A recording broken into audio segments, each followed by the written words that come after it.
नमस्कार दोस्तों, स्वागत है आप सभी का DRS चैनल पर। तो चलिए शुरू करते हैं आज के प्रश्नों को। हमारा पहला प्रश्न है कि भारत में दूध उत्पादन में कौन से स्थान पर है, यानी भारत जो है वह दूध उत्पादन में पूरी दुनिया में कौन से स्थान पर है। तो इसका सही उत्तर होगा ऑप्शन ए पहला, यानी जो भारत है वो पूरी दुनिया में दूध उत्पादन करने के मामले में पहले स्थान पर है। इसके बाद हमारा दूसरा प्रश्न है कि भारत के किस राज्य में दूध का उत्पादन सर्वाधिक है, यानी भारत तो पहले स्थान पर है लेकिन भारत में कौन सा राज्य सबसे अधिक दूध उत्पादन करता है। तो इसका पहला उत्तर होगा उत्तर प्रदेश, यानी उत्तर प्रदेश भारत में सबसे अधिक दूध उत्पादन करता है। फिर दूसरा नंबर पर है राजस्थान, तीसरा नंबर पर मध्य प्रदेश, इसके बाद गुजरात है, यानी पहला स्थान उत्तर प्रदेश का है। इसके बाद अगला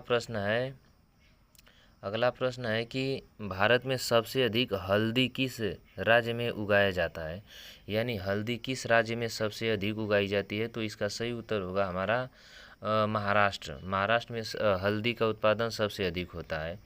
इसके बाद उत्तर प्रदेश देखेंगे तो उत्तर प्रदेश में जो गेहूँ होता है, गेहूँ का उत्पादन सबसे अधिक होता है। इसके बाद अगला प्रश्न हमारा है, अगला प्रश्न क्या है कि क्षेत्रफल के हिसाब से भारत का सबसे बड़ा राज्य कौन सा है। तो क्षेत्रफल यानी एरिया किस राज्य का सबसे बड़ा है। तो इसका सही उत्तर होगा राजस्थान। राजस्थान के बाद दूसरा नंबर है मध्य प्रदेश, इसके बाद महाराष्ट्र, इसके बाद चौथा नंबर हमारे उत्तर प्रदेश का है, यानी भारत का सबसे बड़ा राज्य राजस्थान है। इससे पहले मध्य प्रदेश था लेकिन छत्तीसगढ़ जब अलग हो गया तो ये दूसरे स्थान पर चला गया। इसके बाद अगला प्रश्न क्या है हम लोग का, बहुत अच्छा प्रश्न है कि संयुक्त राष्ट्र संघ के कितने अंग हैं। संयुक्त राष्ट्र संघ यानी UNO के कितने अंग हैं। तो इसका सही उत्तर होगा 6, यानी UNO के कुल 6 अंग हैं। UNO की स्थापना 24 अक्टूबर, यानी UNO की स्थापना 24 अक्टूबर 1945 को की गई थी, 1945 को की गई थी। और इसका मुख्यालय यानी जो हेड क्वार्टर है वह न्यूयॉर्क में है। इसके बाद अगला प्रश्न है, चाय की प्राप्ति किससे होती है, यानी जो चाय हम लोग बना करके पीते हैं उस चाय को किससे बनाया जाता है। तो चाय की प्राप्ति फल से नहीं, चाय की प्राप्ति पत्ती से होती है, यानी इसका ऑप्शन दूसरा वाला सही होगा। चाय की पत्ती से बनाया जाता है। और जो कली होता है तो कली से जो लौंग होती है, लौंग की प्राप्ति कली से होती है। इसके बाद अगला प्रश्न गुट निरपेक्ष आंदोलन की स्थापना कब की गई थी। तो गुट निरपेक्ष आंदोलन की स्थापना 1 सितंबर 1961 को की गई थी। इसका मतलब गुट निरपेक्ष आंदोलन का मतलब जैसे प्रथम विश्व युद्ध लड़ा गया था और द्वितीय विश्व युद्ध लड़ा गया था तो यह 2 खेमों में लड़ा गया था, यानी एक था मित्र राष्ट्र और एक था धुरी राष्ट्र। तो ये कुछ देश ऐसे थे जिन्हें लगा कि नहीं हमें किसी में शामिल नहीं होना चाहिए, यानी हम निरपेक्ष रहेंगे, किसी के साथ नहीं रहेंगे। तो इसे तीसरी दुनिया के नाम से भी जाना जाता है। पहली दुनिया, दूसरी दुनिया और ये तीसरी दुनिया। गुट निरपेक्ष आंदोलन की स्थापना 1 सितंबर 1961 को की गई थी। इसके बाद अगला क्वेश्चन, भारत किस रेखा पर स्थित है। भारत जो है विषुवत रेखा पर है कि कर्क पर है कि मकर पर। तो सबसे पहले इसका आंसर होगा भारत जो है कर्क रेखा पर। और कर्क रेखा ऐसी रेखा है जो भारत को लगभग 2 बराबर भाग में बांट देती है। और कर्क रेखा भारत के 8 राज्यों से होकर गुजरती है। जैसा कि कल का बताए हैं इसका ट्रिक, गरम छीज बद तमीज या गरम छीज ब तमीज, गुजरात, राजस्थान, मध्य प्रदेश, छत्तीसगढ़, झारखंड, बंगाल, त्रिपुरा और मिजोरम। इसके बाद ये इस प्रकार से ये कहाँ गया, ये मान लीजिए कि हमारी अर्थ हो गई। यदि ये हमारी अर्थ है, इसके बाद ये जो ये लंबी लांग रहते हैं इनको लॉन्गिट्यूड बोला जाता है। और ये जो इस तरह से लेटी हुई रहती है इसको लेटीट्यूड कहते हैं। तो जो सबसे बीच में गई रहती है इसको विषुवत रेखा कहते हैं। और इसके ऊपर जो है इसको कर्क रेखा बोलते हैं और इसके नीचे जो है इसको मकर रेखा बोलते हैं। तो इस प्रकार से भारत जो है वह कर्क रेखा में है। अगला प्रश्न, संयुक्त राष्ट्र संघ का आदर्श वाक्य क्या है? यानी संयुक्त यानी जो यूएनओ है जिसकी स्थापना 24 अक्टूबर 1945 को किया गया था, इसका आदर्श वाक्य है कि एक संसार एक मानव परिवार, यानी हमारी दुनिया एक ही है और पूरा परिवार है, यानी किसी को मारना काटना अच्छी बात नहीं है। इसके बाद अगला प्रश्न हमारा नोट, यानी इसमें क्या बताया गया है कि संयुक्त राष्ट्र संघ जो है इसको शांति का अग्रदूत कहा जाता है। तो शांति का अग्रदूत किसे कहा जाता है? यूएनओ को, क्योंकि यूएनओ पूरी दुनिया में शांति बनाए रखने का प्रयास करता है। हालांकि कर नहीं पाता है, क्योंकि अगर कर पाता तो यूक्रेन और रूस का लड़ाई पिछले कई सालों से चल रहा है। इसके बाद उधर अमेरिका है, इसके बाद ईरान पर हमला कर देता है, इजराइल, फिलिस्तीन, गाजा ये सब लगा रहता है, तो असफल है लेकिन फिर भी प्रयास करता है। तो शांति का अग्रदूत यूएनओ को कहा जाता है। इसके बाद अगला प्रश्न क्या है? जापान पर पहला परमाणु बम कब गिराया गया था? तो जापान पर पहला परमाणु बम गिराया गया था 6 अगस्त 1945 को जापान के हिरोशिमा नामक जगह पर। इसके बाद दूसरा परमाणु बम गिराया गया था जापान के नागासाकी नामक शहर पर। इसके बाद जो पहला परमाणु बम गिराया गया था इसमें यूरेनियम का प्रयोग किया गया था, और जो दूसरा परमाणु बम गिराया गया था इसमें प्लूटोनियम का प्रयोग किया गया था।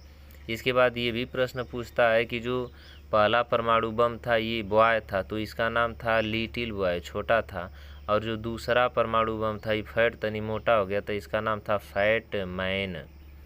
इस प्रकार से इसमें का ये जो ऑप्शन है 9 जनवरी 1915, तो इस दिन गांधी जी भारत आए थे, तो 9 जनवरी 1915 को प्रवासी भारतीय दिवस के रूप में मनाया जाता है गांधी जी के आने के आगमन पर। इसके बाद 1915 में ही गांधी जी कोचरब आश्रम यानी कोचरब आश्रम की स्थापना किए थे, और यही कोचरब आश्रम जो था ये 1917 में इसको साबरमती नदी के किनारे ले जाया गया, तब से इसे साबरमती आश्रम कहा जाने लगा। इसके बाद 24 सितंबर 1935 जो है 24 सितंबर 1932, तो यहाँ पर गांधी जी और अंबेडकर के बीच दलित निर्वाचन क्षेत्र लेकर के वार्तालाप हुई थी। इसके बाद समझौता हुआ था, इसे पूना पैक्ट या पूना समझौता के नाम से भी जाना जाता है। अगला प्रश्न हम लोग का है कि दुनिया का ऐसा कौन सा देश है जो चारों गोलार्ध में स्थित है? सबसे पहले जानेंगे इसका उत्तर जो है वो किरीबाती। लेकिन ये कैसे कहेंगे कि ये चारों गोलार्ध में? आखिर गोलार्ध क्या होते हैं? तो मान लीजिए ये हमारी पृथ्वी हो गई, इतनी बड़ी पृथ्वी है, और इसको बीच में जब काटेंगे तो ये आधा हो गई, यानी पहले तो गोला था और आधा हो गया, तो इसे गोलार्ध बोलेंगे। और इसके बाद एक भाग और काटेंगे तो इस प्रकार से काट दिया, तो इस वाले को बोलते हैं अक्षांश यानी विषुवत रेखा, और इसको बोलते हैं 0 डिग्री देशांतर। तो ऐसा कौन सा देश है जो इन चारों गोलार्ध में पाया जाता है? तो किरीबाती इसमें भी पाया जाता है, इसमें भी, इधर चारों में पाया जाता है, यानी चारों गोलार्ध में पाए जाने वाले देश का नाम है किरीबाती। अब इसके बाद देखेंगे ये जो किरीबाती है, इस किरीबाती की राजधानी तरावा है। इसके बाद पापुआ न्यू गिनी, ये सब के सब ओसेनिया महाद्वीप के देश हैं, और पापुआ न्यू गिनी की राजधानी पोर्ट मोरेस्बी है। इसके बाद जो फिजी है, फिजी का राजधानी सुवा है। इसके बाद पालाऊ का राजधानी नगेरुद मतलब थोड़ा सा अजीब नाम है इसका, जो है राजधानी का नाम नगेरुलदम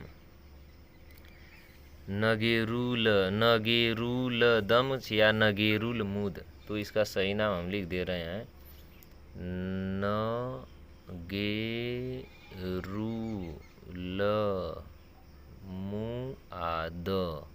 नगेरुलमुद, ये पालाऊ की राजधानी है।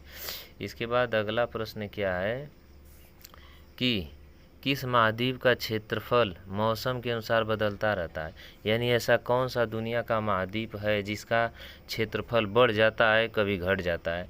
तो इसका सही उत्तर होगा अंटार्कटिका महाद्वीप। यानी अंटार्कटिका महाद्वीप ऐसा महाद्वीप है जिसका क्षेत्रफल ठंडी में बर्फ़ जम जाती है तो बढ़ जाता है और गर्मी में थोड़ा सा परिवर्तन होता है तो घट जाता है।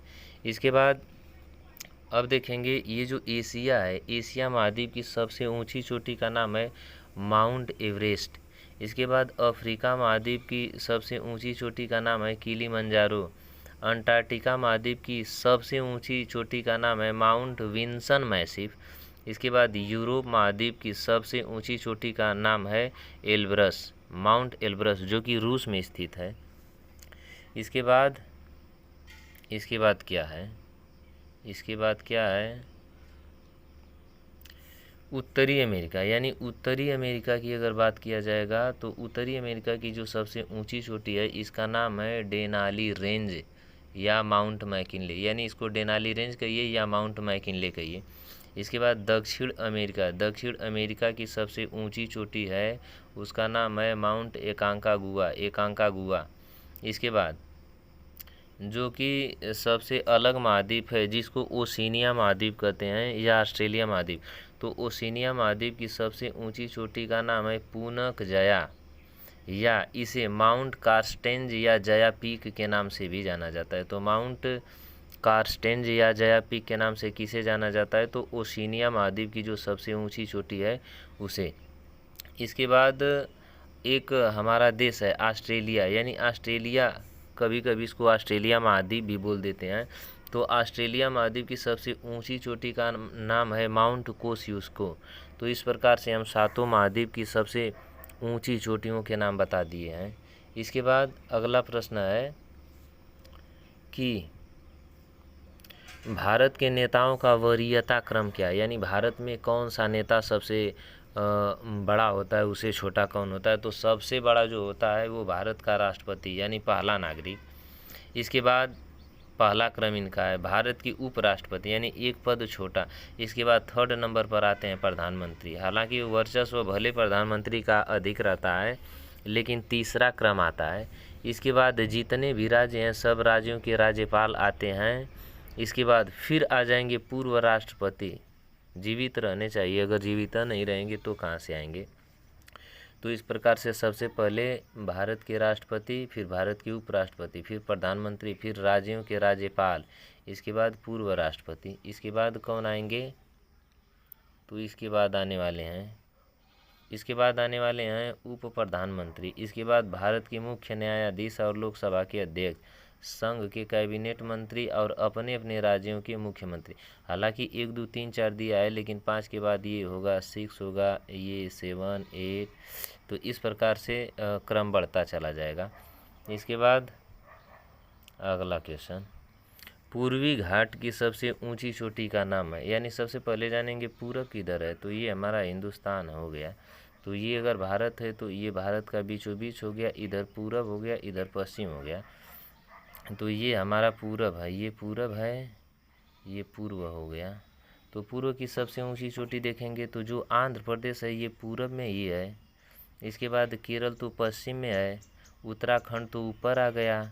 इसके बाद कंचनजंगा सिक्किम में इधर नॉर्थ ईस्ट में है। तो देखते हैं कैसे इस तरह से भारत है। तो भारत की सबसे ऊंची चोटी ये पूर्वी घाट है, तो पूर्वी घाट में आंध्र प्रदेश ही है। इसका सही उत्तर होगा ऑप्शन ए यानी जिंदा गाड़ा। गाड़ा मने खन के गाड़ा, चाहे कैसे भी गाड़ा। जिंदा गाड़ा आंध्र प्रदेश की सबसे ऊंची चोटी है। इसके बाद इधर अगर पश्चिमी घाट पूछेगा, इधर पश्चिमी घाट, तो पश्चिमी घाट की सबसे ऊंची चोटी का नाम है अनाईमुड़ी पश्चिमी। इसके बाद उत्तराखंड जो कि जैसा बताए हैं ये उत्तर भारत की सबसे ऊंची चोटी का नाम है उत्तराखंड यानी नंदा देवी, जो उत्तराखंड राज्य में है।